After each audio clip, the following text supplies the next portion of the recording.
Good afternoon, children. Good afternoon, ma'am. Good afternoon, ma'am.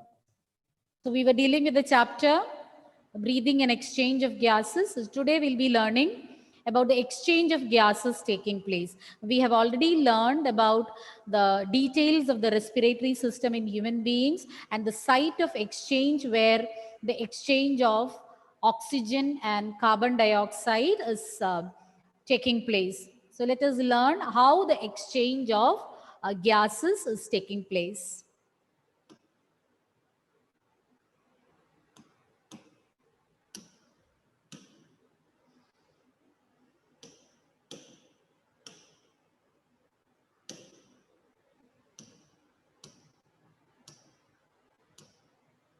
Already we have seen the first slide, alveoli, alveolus singular, alveoli plural.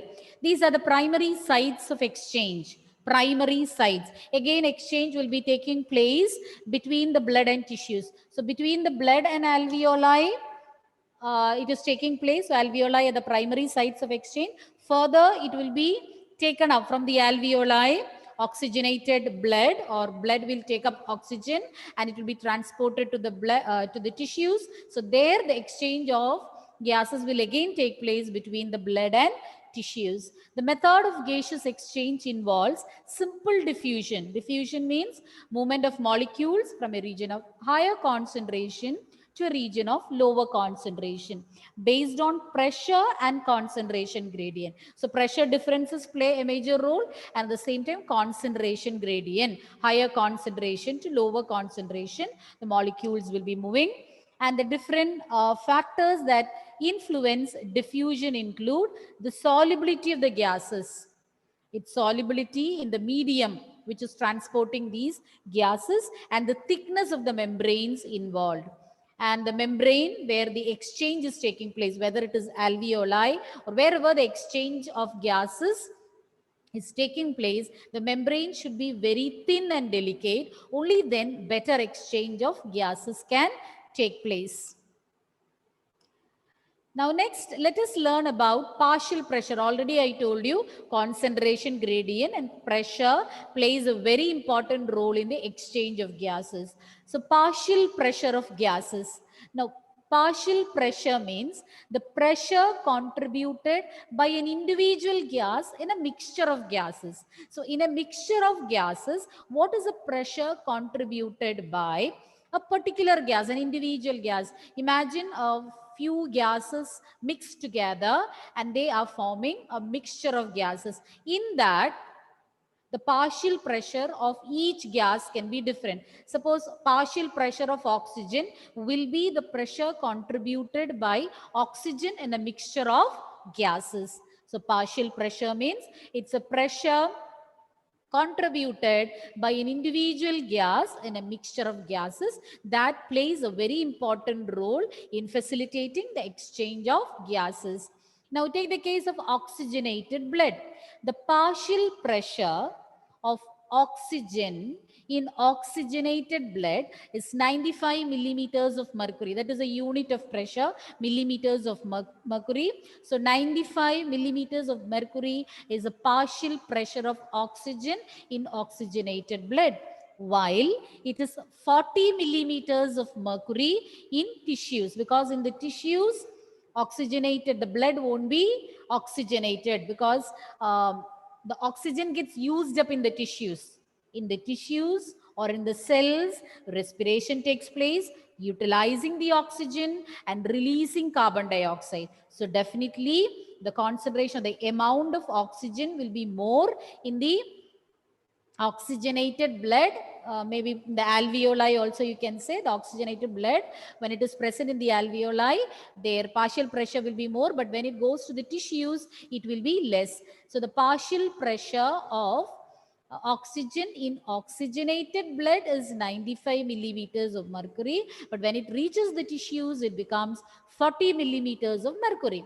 Similar pressure gradient is there for carbon dioxide also in the opposite direction. So in the oxygenated blood, its amount will be less, 40 millimeters of mercury in oxygenated blood, whereas in the tissues, there the concentration of carbon dioxide will be more. There it will be 45 millimeters of mercury. In your textbook, a table is given giving the difference in the partial pressure of oxygen and carbon dioxide at different sites. So it is 40 millimeter in the partial pressure of oxygen. The partial pressure of oxygen is 95 millimeters of mercury in oxygenated blood, but when it reaches the tissues, it will reduce to 40 millimeters of mercury. And in carbon dioxide, it will be 40 millimeters of mercury in oxygenated blood, whereas it will be 45 in tissues. Solubility of carbon dioxide is 20 to 25 times more than that of oxygen. So solubility of carbon dioxide is more than compared to that of oxygen. As a result, even when there is a lesser concentration gradient, carbon dioxide can diffuse easily. Unlike oxygen, the solubility of carbon dioxide is more. If you compare with oxygen, carbon dioxide is 20 to 25 times more soluble. So this will facilitate the diffusion of carbon dioxide even at lesser concentration gradient. Lesser concentration gradient means even when there is a slight difference in the concentration, or when there is a slight difference in the concentration also, carbon dioxide can easily diffuse from where it is more to a region where it is less.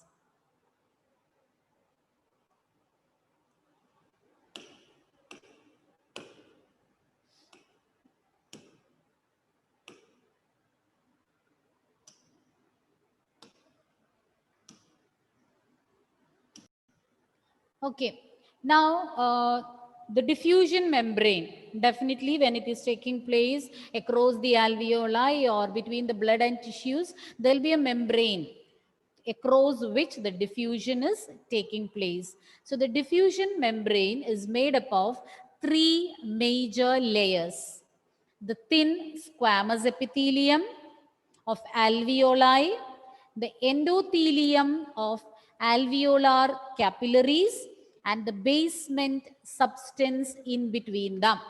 So three layers are there for the diffusion membrane.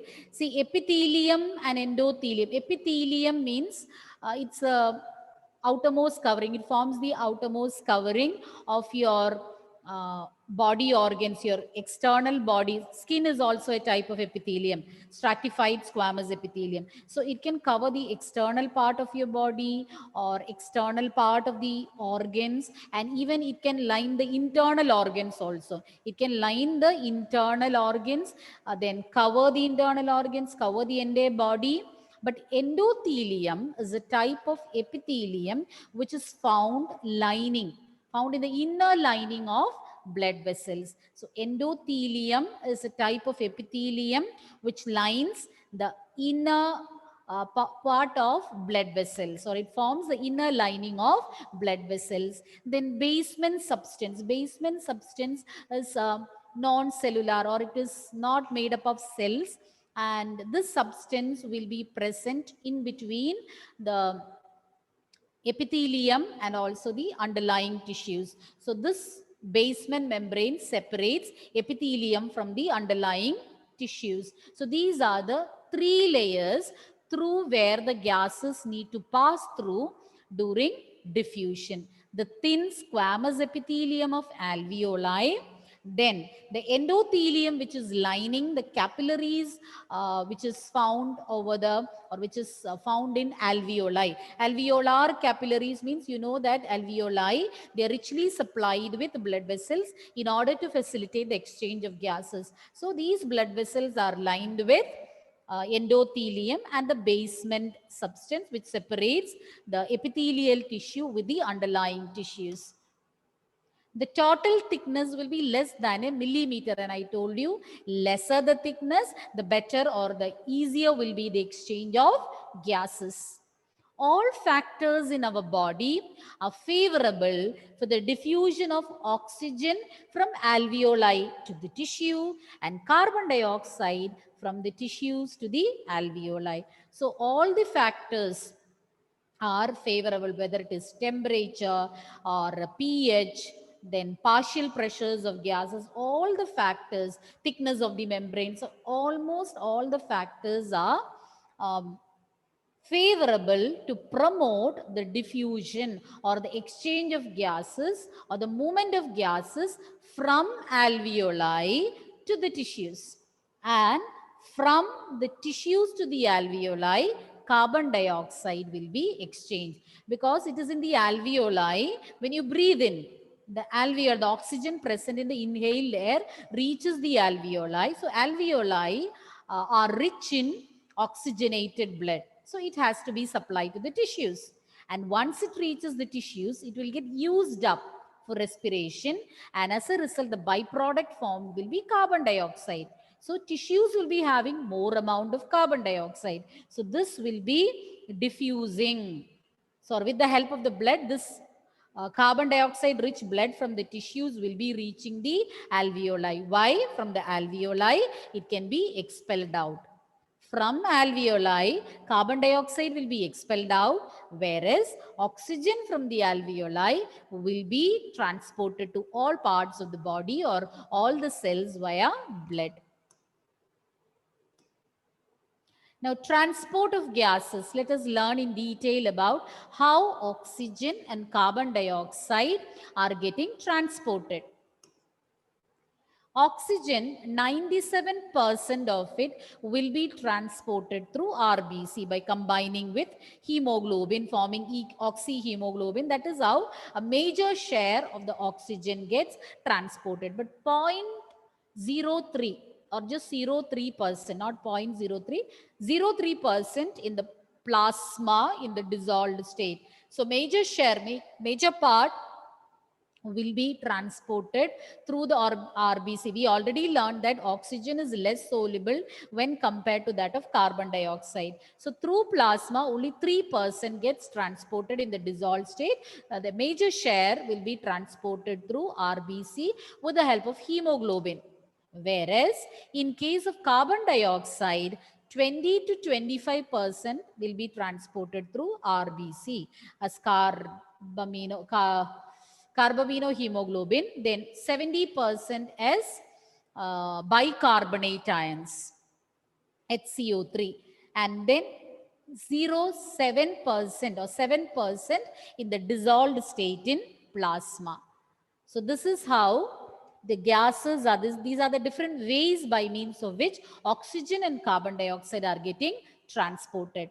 Oxygen, a major part through RBC with the help of hemoglobin, binding with hemoglobin. Then 3% in the plasma in the form of a dissolved state. Carbon dioxide, 20 to 25% through RBC. Major share will be transported as bicarbonate ions and 7% as dissolved state. Now each one, the transport of each gases, let us learn. Transport of oxygen. So here in the picture you can see red blood cell, and what is shown as blue color are the oxygen molecules, and hemoglobin molecule is shown as peach or flesh colored molecules. Flesh colored round or spherical structures that depict hemoglobin, whereas blue colored structures that represent oxygen. So in the red blood cells, hemoglobin molecules are present, and oxygen from the lungs or from the alveoli will enter into blood. And what happens? They combine with hemoglobin and they form oxyhemoglobin. And this blood, once it reaches the tissues, it gets dissociated in the alveoli. From the oxygen from the alveoli enters into the blood cells and they combine with hemoglobin and form oxyhemoglobin. But when this reaches the tissue cells, it gets dissociated. Oxyhemoglobin breaks up into oxygen and hemoglobin. Hemoglobin will be retained in the blood. Oxygen will be distributed to the cells. In the picture, you can see how it is happening, the changes happening to oxygen molecule. One molecule of hemoglobin can carry 4 molecules of oxygen. Every hemoglobin molecule can transport 4 molecules of oxygen. Now, formation of oxyhemoglobin depends upon different factors. Not only formation, its dissociation is also dependent on these 4 factors: partial pressure of oxygen, partial pressure of carbon dioxide, pH, and temperature. So these are the different factors that decide the formation and dissociation of oxyhemoglobin. In alveoli, partial pressure, already we mentioned, partial pressure of oxygen will be high. So when partial pressure of oxygen is high, partial pressure of carbon dioxide is low.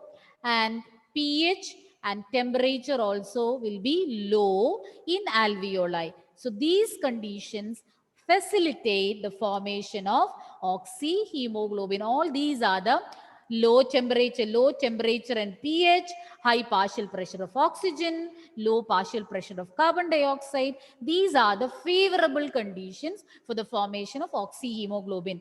Note down, only this partial pressure of oxygen is high, all the other values are low: temperature low, pH low, partial pressure of carbon dioxide low. Only this remains high. This facilitates the formation of oxyhemoglobin.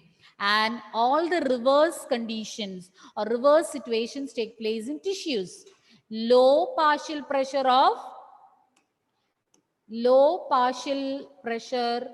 of oxygen, all the other factors will be high.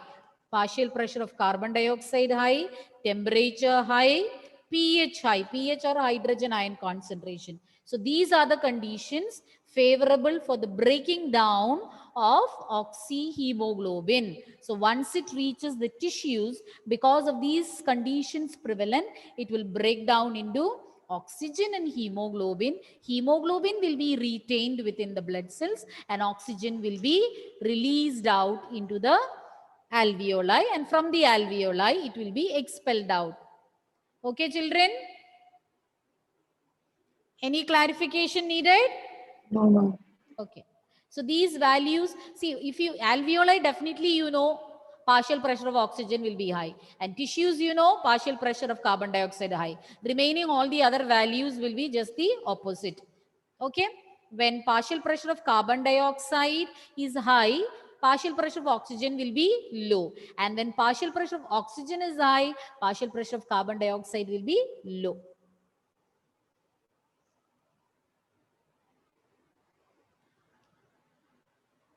Now, if you try to plot a graph with partial pressure of oxygen on one axis and percentage of saturation of blood with oxygen, you know that as the partial pressure increases, the percentage of saturation also increases, and you get a sigmoid curve or S-shaped curve.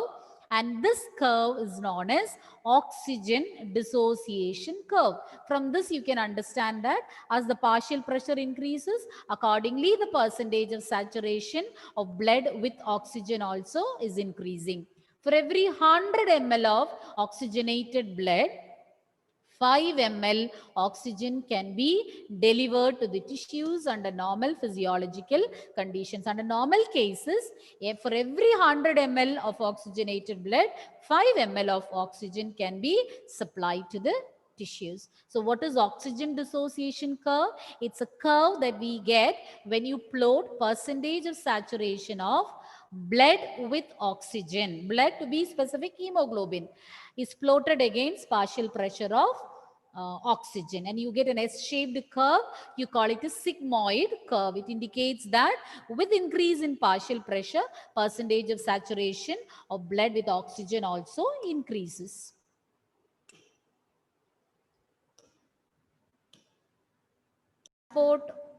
We have learned how the transport of oxygen is taking place. What are the factors facilitating the transport of oxygen? Now let us see how carbon dioxide is getting transported. Carbon dioxide is carried as carbaminohemoglobin. I already told you 20 to 25% of carbon dioxide will get transported by RBC by combining with hemoglobin. In tissues, when just the opposite of formation of oxyhemoglobin, you learn that in case of oxygen, oxyhemoglobin is formed in the alveoli and getting dissociated in the tissues. But carbaminohemoglobin is formed in the tissues and dissociated in the alveoli. So in tissues, partial pressure of carbon dioxide is high and that of oxygen is low. So carbon dioxide will bind with hemoglobin, forming carbaminohemoglobin. Whereas in alveoli, when this blood reaches alveoli, partial pressure of carbon dioxide is low and that of oxygen is high. So what happens? Carbaminohemoglobin will get separated into hemoglobin and carbon dioxide, and carbon dioxide will be expelled out from the alveoli. Carbon dioxide bound with hemoglobin from the tissues get dissociated in the alveoli where it is released. Same thing what I said just now, it binds with hemoglobin in the tissues, or formation of carbaminohemoglobin is taking place in the tissues. But when it reaches the alveoli, it gets broken up. They break apart or they split into or dissociate into carbon dioxide and hemoglobin. Hemoglobin will remain in the blood to continue the process to carry out transportation of both oxygen and carbon dioxide. But carbon dioxide will be released into the alveoli. From there, we will expire it out or exhale it out. Carbon dioxide can even get transported as bicarbonate ions. 70% is getting transported as bicarbonate ions, and I told you that it is because of their better solubility. So if you compare oxygen and carbon dioxide, 97% of oxygen is transported via RBC with the help of hemoglobin. But in the case of carbon dioxide, 20 to 25% will get transported with the help of hemoglobin, whereas 70% is getting transported as bicarbonate because of its solubility. Carbon dioxide can combine with water and they can form carbonic acid. Carbon dioxide combines with, so here you can see the figure is over there. Carbon dioxide, they combine with water and they can form carbonate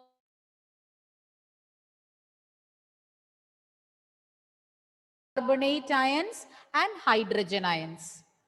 So they can be transported as bicarbonate ions, and the enzyme which catalyzes this reaction is carbonic anhydrase. RBCs contain high concentration of carbonic anhydrase enzyme, and small amount is present in the plasma also. In the blood plasma also it is present. So it catalyzes both reaction. It's a reversible reaction. Carbon dioxide combines with water and form carbonic acid. This carbonic acid can split into or can form bicarbonate ions and hydrogen ions. So this, as you can see in the picture, it's a reversible reaction. Vice versa it can happen. Carbon dioxide plus water forming carbonic acid breaking up into carbon dioxide and water, and carbonic acid can form bicarbonate ions and hydrogen, and vice versa. When partial pressure of carbon dioxide is high due to catabolism, catabolism, respiration, it's catabolic reaction. In the cells, catabolism takes place, breaking down reaction. Glucose is getting broken down to release energy and carbon dioxide. As a result, carbon dioxide will be more in the tissues. And carbon dioxide will diffuse into the blood from the tissues and they form carbonic acid first that will get dissociated into in your textbook. I think it's not mentioned about carbonic acid. They have mentioned only about bicarbonate ions and hydrogen ions. I'll repeat once again, children. We were learning about the transportation of carbon dioxide. The first part, I hope it is clear to you. Carbon dioxide can be transported in different ways. Two major ways by means of which they get transported is one, with the help of hemoglobin, with the help of RBC, the hemoglobin present in RBC. In the tissues where carbon dioxide is more, or the situations are favorable for the formation of carbaminohemoglobin. And this carbaminohemoglobin, when it reaches the alveoli, it forms carbon dioxide and hemoglobin. And carbon dioxide will be released into the alveoli. From there, it is expelled out. So that was the first part. And I told you they can even get transported as bicarbonate ions. Actually, 70% major part of the carbon dioxide is getting transported as bicarbonate ions. Now, how that is happening? In the RBC and even in plasma, there is an enzyme. The name of the enzyme is carbonic anhydrase. They catalyze the formation of carbonic acid. When carbon dioxide combines with water, they form an acid, that is carbonic acid. This carbonic acid can further break down into bicarbonate ion, HCO3 minus and H plus. So all these reactions, formation of carbonic acid, the dissociation of carbonic acid into bicarbonate and hydrogen ions, all are catalyzed by carbonic anhydrase. The reversible reactions also. Okay. And what happens is when that is in the tissues where the concentration of carbon dioxide is more,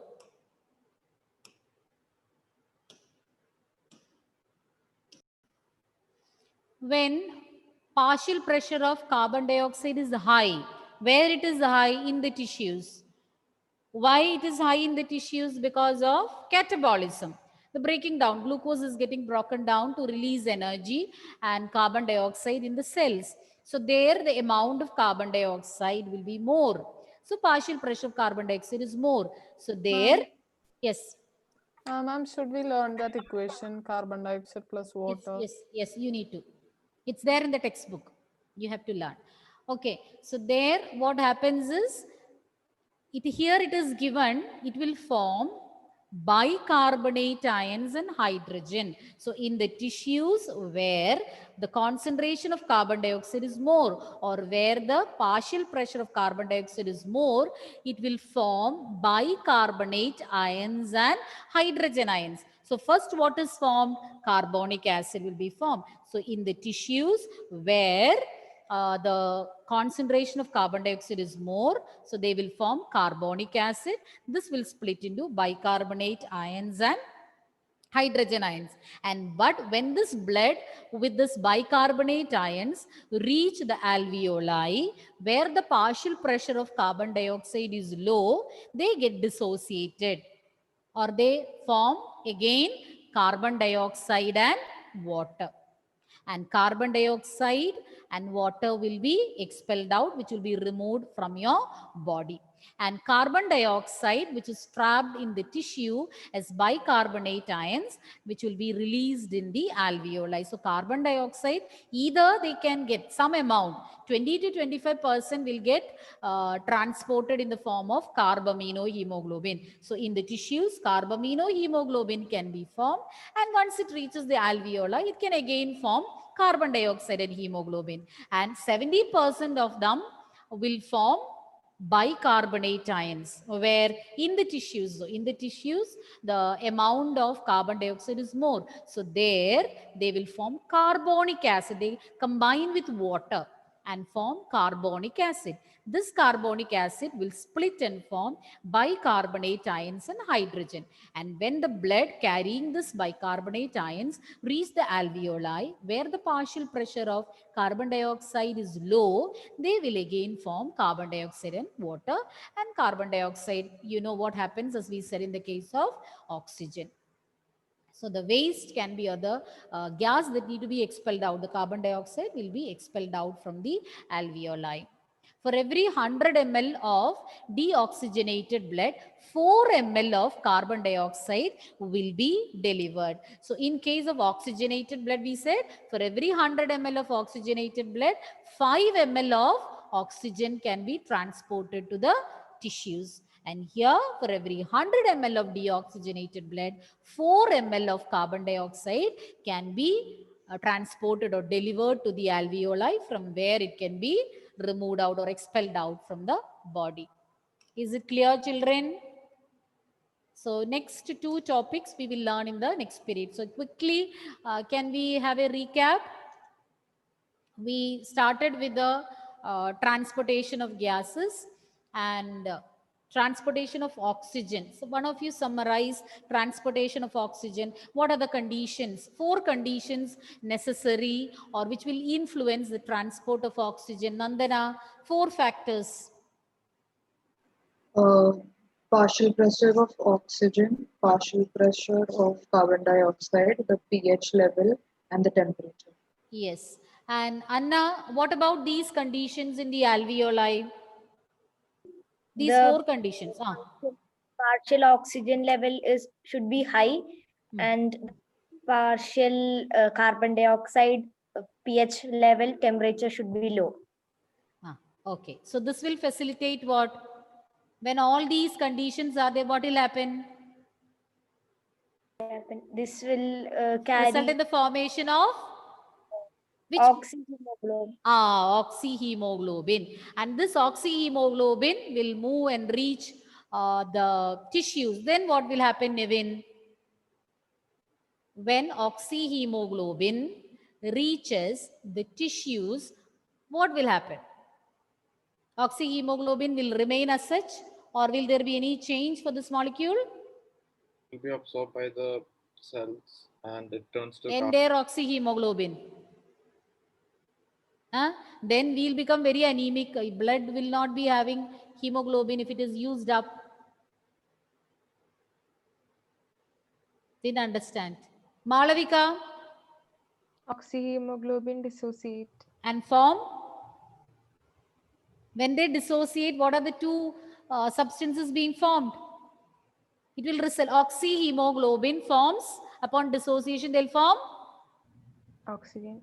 and Hemoglobin. this hemoglobin will remain in the blood and oxygen will be distributed into the Body.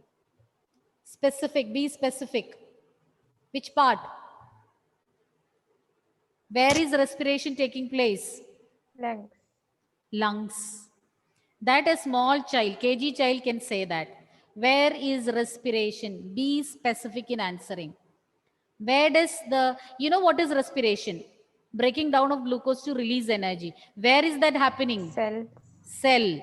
So it will be distributed to the cells or the tissues. So that respiration, or so that the breaking down of food material or glucose can take place, resulting in the release of energy. What are the conditions which facilitate or which promote the dissociation of oxyhemoglobin? Gayatri, what are the conditions which will be facilitating the breakdown of oxyhemoglobin? Low partial pressure of oxygen and partial pressure of carbon dioxide, pH level and temperature are high. Low partial pressure of Oxygen, and high partial pressure of carbon dioxide, pH level and temperature. Okay, good. Now about the transportation of carbon dioxide, what did we learn? Lydia, what did we learn about the transportation of carbon dioxide? Which are the two different forms in which they get transported?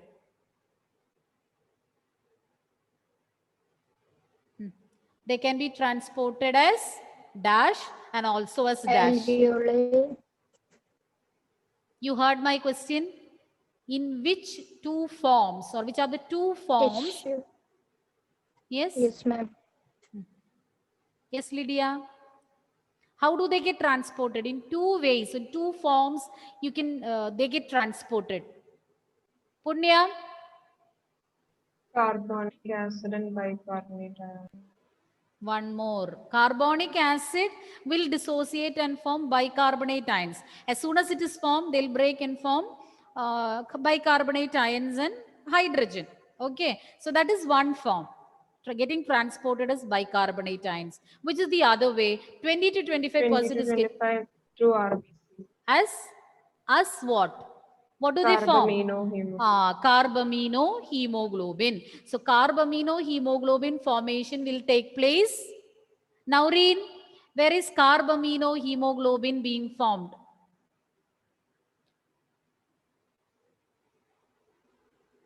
Where is it formed? Carbamino hemoglobin.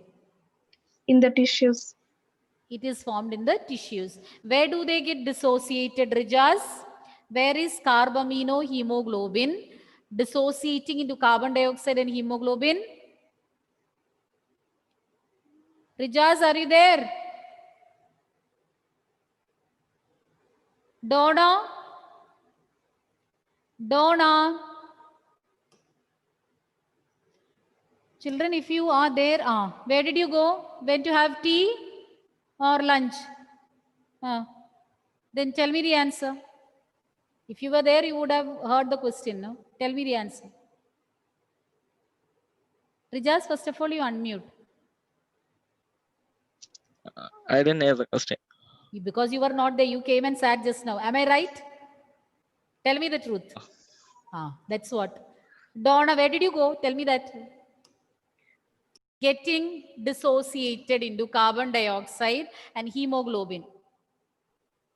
In the alveoli. In the alveoli, and from the alveoli, it will be expelled out. So we'll be continuing next class, and those who feel thirsty in between, keep one water bottle on the table. So thank you, children.